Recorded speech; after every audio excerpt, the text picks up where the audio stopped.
ఈరోజు కూటమి ప్రభుత్వం చేస్తున్నటువంటి అరాచకాలని అక్రమాలని ప్రజల దృష్టికి అలాగే మరి అదేవిధంగా గవర్నర్ గారి దృష్టికి తీసుకెళ్ళడానికి వీళ్ళు గడిచిన కొత్త కాలం కూడానండి ఏదైనా రాష్ట్రంలో అభివృద్ధి జరగట్లేదని మోడీ గారిని కలిస్తే జగన్ గారు ప్రత్యేకమైన ఆయన కేసుల కోసం గెలిచారని లేకపోతే రాష్ట్రంలో జరుగుతున్న అవినీతి అక్రమాలని ఈ భూదందాల మీద ఈ కక్షపూరితమైన కక్షల మీద గవర్నర్ గారిని కలిసి రాష్ట్రంలో ఏం జరుగుతుందో వివరించడానికి వెళ్తే మద్యం కేసులు అంటున్నారు. అసలు మద్యం కేసులో అసలు ఎటువంటి కొంచెంగా పైన కొంచెమైనా బుద్ధి జ్ఞానం ఉన్న వాళ్ళు ఎవరైనా గవర్నమెంట్ రన్ చేసినటువంటి మద్యం దుకాణంలో గవర్నమెంటే అవినీతి ఎలా పాల్పడుతుంది అనేది కనీసం ఒక జ్ఞానం ఉండాలి. ఆ రోజుకి ఏదైతే జగన్మోహన్ రెడ్డి గారి ప్రభుత్వంలో ఉదయం 10 గంటలకి వైన్ షాపులు 11 గంటలకు ఓపెన్ చేసి రాత్రి 8 గంటలకు క్లోజ్ చేసే విధానం తీసుకొచ్చి బెల్ట్ షాపులు కానివ్వండి లేకపోతే షాపులు కానీ అన్నీ తగ్గించి ప్రభుత్వానికి ఆదాయం చేకూరిస్తే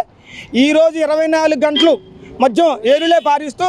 ప్రైవేట్ వాళ్ళకి అప్పచెప్పి బెల్ట్ షాపులు ఇచ్చి కొన్ని వందలటువంటి పర్మిట్ రూములు ఇచ్చి అక్రమంగా ప్రైవేట్ వ్యక్తులకి